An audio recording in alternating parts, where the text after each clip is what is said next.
नमस्कार दोस्तों। बड़ा हर्ष का विषय है कि आज हम अपना ये ज्योतिष का सीरीज़ यानी कि शुरू करने जा रहे हैं और आज हम बात करेंगे एस्ट्रोनॉमी की, because astronomy is relevant to astrology. और आज एस्ट्रोनॉमी में सबसे पहले बात करेंगे अपने सोलर सिस्टम की, अपने इस ब्रह्मांड की। सूर्य के चारों ओर हमारे जो प्लैनेट्स हैं उनका हम चर्चा करेंगे।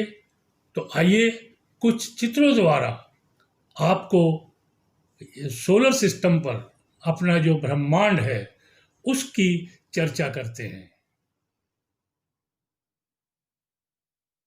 ये है हमारा सोलर सिस्टम। अभी जो आप चित्र देख रहे हैं, ये सोलर सिस्टम को समझने के लिए एक एक चित्र द्वारा हम इसको समझते हैं।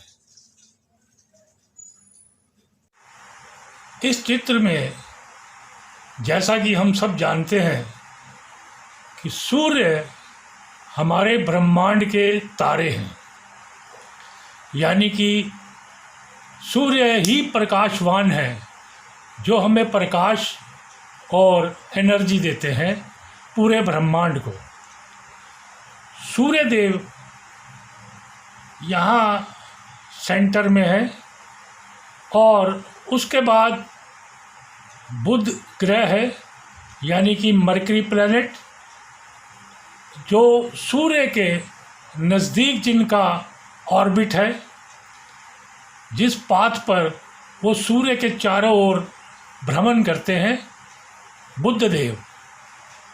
तत्पश्चात शुक्र देव, यानी कि शुक्र ग्रह, वीनस प्लैनेट, बुध के बाद शुक्र का ऑर्बिट है, जिस पर शुक्र देव सूर्य के चारों ओर भ्रमण करते हैं।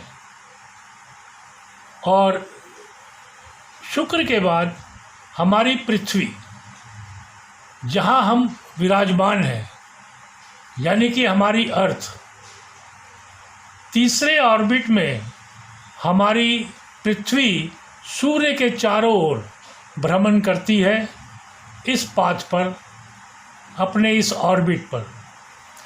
और यहाँ पृथ्वी के चारों ओर चंद्रमा, मून प्लैनेट, चंद्र जो हमारे सब ग्रह हैं, वो पृथ्वी का चक्कर लगाते हैं अपने इस पाथ पर, इस ऑर्बिट में पृथ्वी के चारों ओर भ्रमण करते हैं। और साथ में पृथ्वी के साथ साथ सूर्य का भी भ्रमण करते हैं।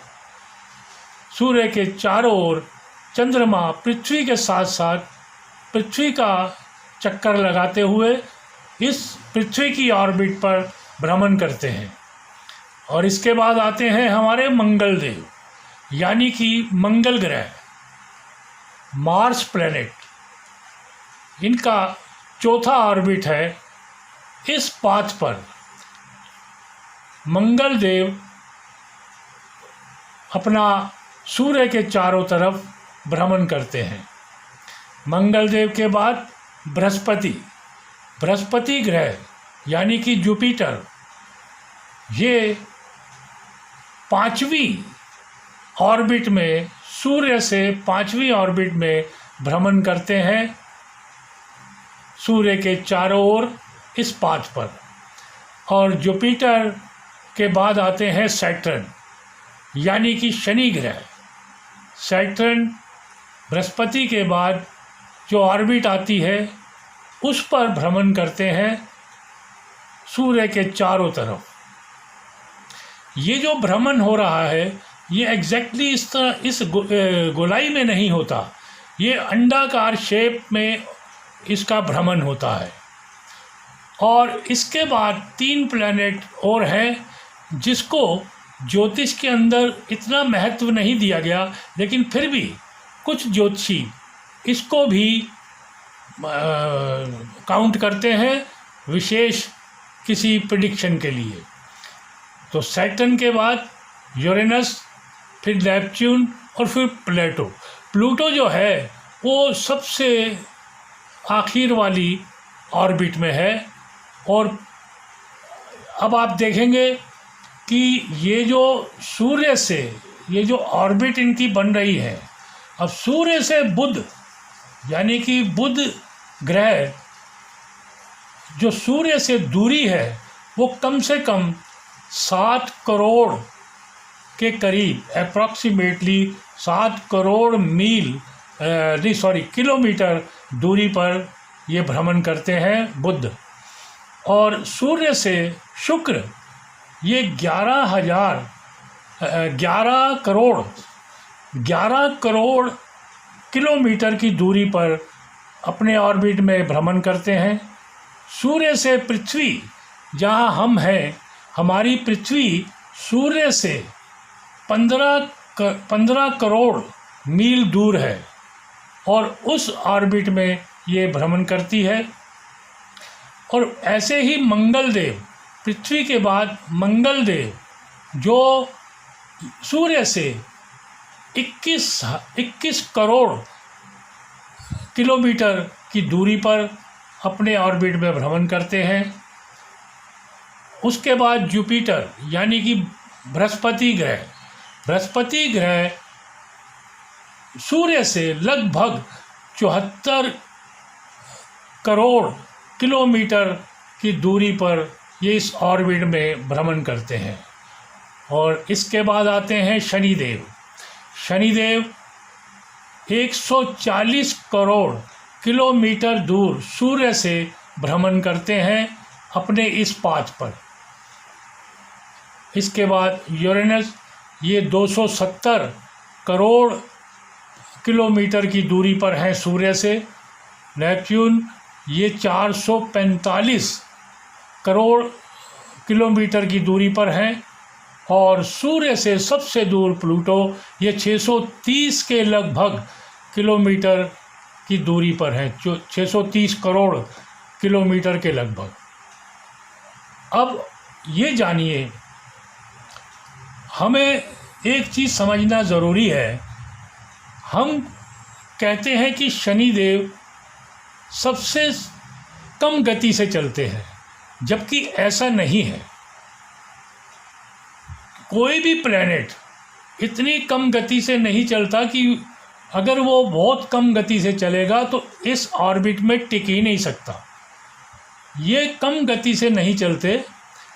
अब सूर्य से दूरी के हिसाब से इनको समय अधिक लगता है अपने इस ऑर्बिट में चलने में। इसीलिए हम कहते हैं कि शनि स्लो है या धीरे है। धीरे नहीं है, इनको समय अधिक लगता है। अब आप देखेंगे कि सूर्य के पास जो बुध देव हैं उनकी ऑर्बिट सबसे छोटी है, तो इनको यहाँ से इस एंड तक पहुँचने में कम समय लगेगा। शुक्रदेव की ऑर्बिट बुध देव से बड़ी है। इनका घेरा बुध देव के मुकाबले में सूर्य के चारों तरफ घूमने के लिए घेरा बड़ा है। अब ये शुक्रदेव यहाँ से यहाँ एंड तक पहुँचने में बुध देव से यानी कि बुध ग्रह से अधिक समय लेंगे। ऐसे ही पृथ्वी, उसका घेरा शुक्र से भी बड़ा है, तो पृथ्वी को भी यहाँ से इस एंड में पहुँचने में काफ़ी समय लगेगा। बुध और शुक्र से अधिक समय लगेगा। मंगल, ऐसे ही बृहस्पति, ऐसे ही शनिदेव, इनको यहाँ से इस एंड में आने में इन सब प्लैनेट से अधिक समय लगेगा। इसीलिए इनको अधिक समय लगता है सूर्य के चारों तरफ चक्कर लगाने में। अब यहाँ एक चीज़ देखिए कि मैंने मंगल और बृहस्पति के बीच में थोड़ा सा फासला अधिक रखा है।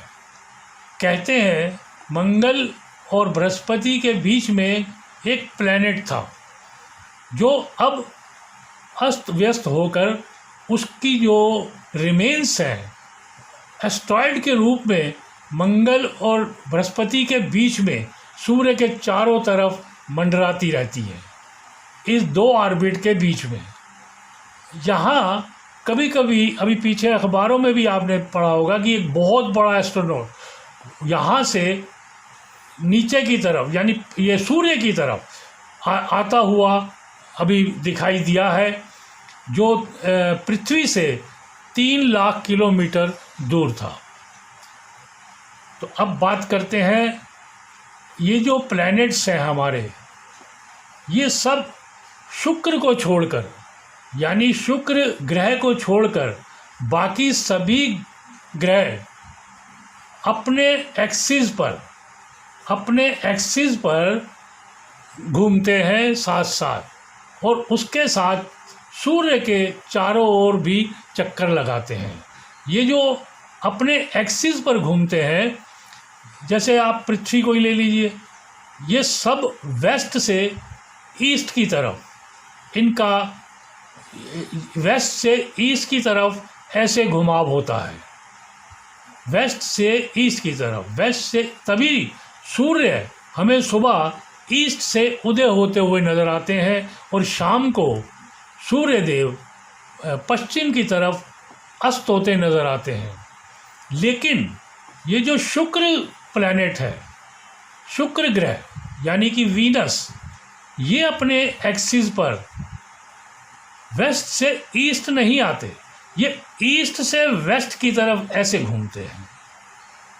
सिर्फ शुक्र ग्रह जो है, बाकी प्लैनेट्स तो वेस्ट से ईस्ट चलते हैं, घूमते हैं, और शुक्र जो हमारे ग्रह हैं वो ईस्ट से वेस्ट की ओर ऐसे घूमते हैं। इसी वजह से अगर हम शुक्र पे हों तो हमें वेस्ट से सूरज निकलता हुआ यानी कि उदय होता हुआ मिलेगा, और जब ईस्ट की तरफ ये अस्त होता हुआ नज़र आएगा, यानी हमारी पृथ्वी से उल्टा, क्योंकि शुक्रदेव अपने एक्सिस पर ईस्ट से वेस्ट की ओर ऐसे चलते हैं, ऐसे घूमते हैं। अब आपको एक बहुत ही इंटरेस्टिंग बात बताते हैं कि ये ऑर्बिट की वजह से ये प्लैनेट्स की मूवमेंट सूर्य से लेकर प्लूटो तक ये धीरे धीरे कम क्यों होती है, मतलब इनको स्लो क्यों कहते हैं। यहाँ आप एक चित्र देखेंगे,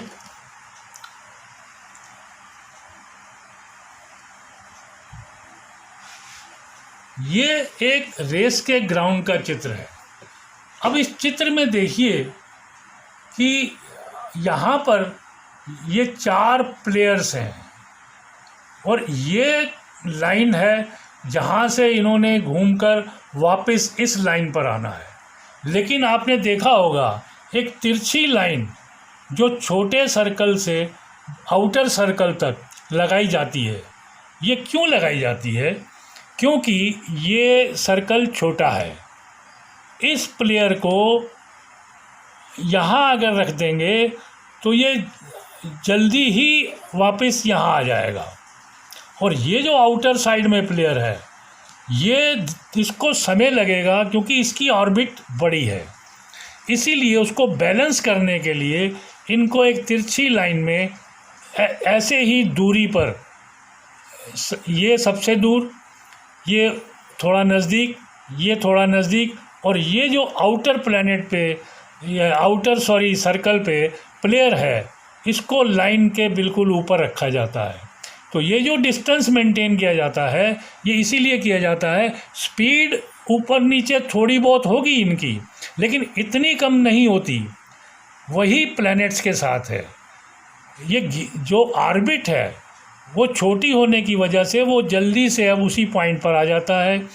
दूसरी ऑर्बिट में थोड़ा टाइम लगता है, तीसरी ऑर्बिट में और थोड़ा टाइम लगता है, आउटर वाले में अधिक समय लगता है, जैसे शनि की हमारी ऑर्बिट है।